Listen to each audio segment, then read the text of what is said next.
নমস্কার বন্ধুরা, ঐশীস কিচেনে সবাইকে জানাই স্বাগত। আজও আমি একটা নতুন রেসিপি নিয়ে চলে এসেছি। আজ আমি দেখাবো সাবুর পাকোড়া। খুব সহজেই সন্ধেবেলা যদি কিছু খেতে মনে হয় তাহলে এটা বানিয়ে খেতে পারবেন। এখানে আমি নিয়েছি 200 গ্রাম সাবু। এই সাবুটাকে আমি 2 থেকে 3 বার জল পাল্টে পাল্টে ধুয়ে নেব। আমি এখানে ছোট দানার সাবু নিয়েছি, আপনারা চাইলে বড় দানার সাবু নিতে পারেন, তবে সেটা 1 থেকে 1.5 ঘন্টা ভিজিয়ে রাখতে হবে। আর এই ছোট দানার সাবু 10 থেকে 15 মিনিট ভিজিয়ে রাখলেই হবে। দেখুন, সাবুটাকে ভালো করে ধুয়ে খুব সামান্য জল দিয়ে সাবুটাকে আমি 10 মিনিট রেখে দেব। এরই মধ্যে আমি সাবুতে যে মশলাটা দেব সেগুলোকে রেডি করে নেব। দেখুন, সাবুতে পুরো জলটাই কিন্তু টেনে নিয়েছে। একদম অল্প জল দিয়ে সাবুটাকে ভিজিয়ে রাখতে হবে। সাবুটা নরম হয়েছে আর ঝরঝরে হয়েছে। বেশি জল দিলে সাবুটা বেশি নরম হয়ে গেলে পাকোড়াটা ভালো হবে না। এখানে একটা বড় সাইজের পেঁয়াজ কুচি আমি দিয়ে দিলাম। এবার দিয়ে দিচ্ছি ধনেপাতা কুচি,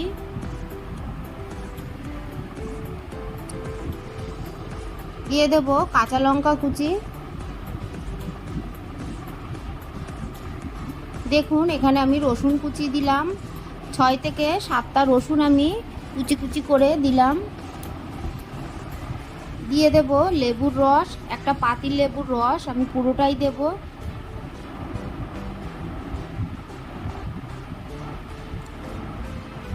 লেবুর রসের একটা দানা পড়েছে, এটাকে আমি ফেলে দিলাম।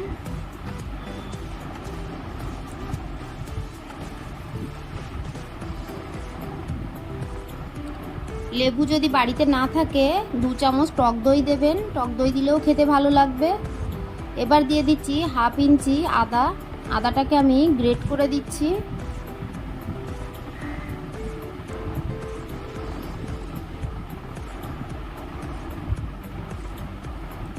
দিয়ে দেব আলু। আলুটাকেও আমি গ্রেট করে দিচ্ছি। আলুটা সিদ্ধ আলু, আপনারা চাইলে হাত দিয়ে মেখে দিতে পারেন, তবে গ্রেট করে দিলে বাইন্ডিংটা ভালো আসে, দলা দলা থাকে না। দিয়ে দিচ্ছি স্বাদ মতো লবণ।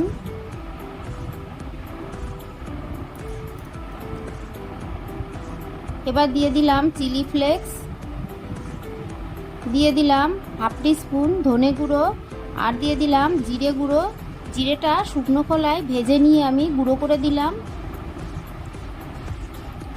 এবার দেখুন 1/2 টিস্পুন দিয়ে দেব চাট মশলা।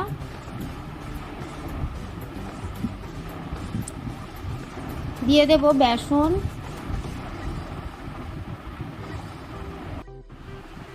4 চামচ বেসন আমি এর মধ্যে দিয়ে দিলাম। আপনারা যদি বেসনটা না দিতে চান তাহলে দেবেন না। দিয়ে দিলাম 1/2 টিস্পুন গরম মশলার গুঁড়ো। বেসনটা না দিলেও পাকোড়াটা ভালো হবে, তবে আমি একটু স্বাদ ভালো হবে বলে বেসন দিলাম। ভালো করে মাখিয়ে নেব।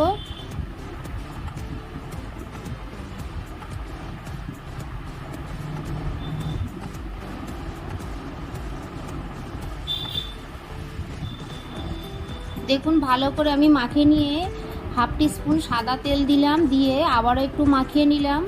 তাহলে পাকোড়া করার সময় হাতে লেগে যাবে না। দেখুন, প্রথমে আমি গোল করে নিয়ে হাতে তালুতে রেখে চ্যাপটা করে দেব। আমি এইভাবে পাকোড়া শেপ দিচ্ছি, আপনারা আপনাদের পছন্দ মতো দেবেন।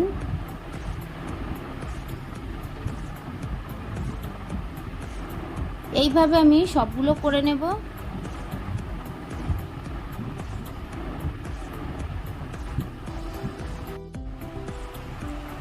তেলটাকে মিডিয়াম গরম করে পাকোড়াগুলো দিলাম।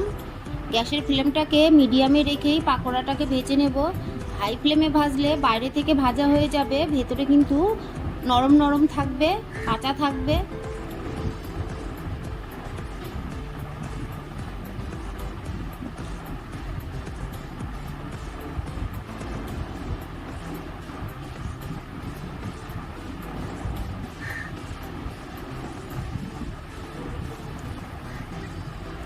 এই সাবুর পাকোড়া বানাতেও বেশি সময় লাগে না, আর খেতেও কিন্তু অসাধারণ হয়। দেখুন কিছুটা আমি এইভাবে বানিয়ে নিলাম, মাঝখানে আঙুল দিয়ে একটু ছিদ্র করে দিলাম। ভালো করে উল্টে পাল্টে সাবুর পাকোড়াগুলো ভেজে নেব।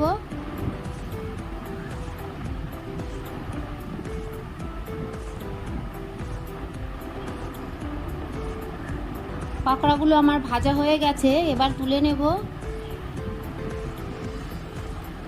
এই তেলের মধ্যে বাকি পাকোড়াগুলো দিয়ে দেব। দেখুন কিছুটা আমি মাঝখান দিয়ে ছিদ্র করে দিলাম, এটাও কিন্তু দেখতে ভালো লাগে। আমার এই রেসিপিটা আপনাদের ভালো লাগলে প্লিজ আমার চ্যানেলটিকে সাবস্ক্রাইব করবেন, পাশে থাকা বেল আইকনটি ক্লিক করে দেবেন, তাহলে আমার নতুন ভিডিওর নোটিফিকেশান আপনাদের কাছে পৌঁছে যাবে। একটা লাইক করতে ভুলবেন না। রেসিপিটি আপনাদের কেমন লাগলো আমাকে কমেন্ট করে জানাবেন। উল্টে পাল্টে পাকোড়াগুলোকে সব আমি ভেজে নিব। সবগুলো আমার ভাজা হয়ে গেল, এবার তুলে নেব। এইভাবে আপনারা যখনই মন চাইবে সাবুর পাকোড়া বানিয়ে খেতে পারবেন। এটা কম সময়ে দারুণ স্বাদের পাকোড়া। ভালো লাগলে লাইক কমেন্ট শেয়ার করবেন। ভালো থাকবেন, সুস্থ থাকবেন।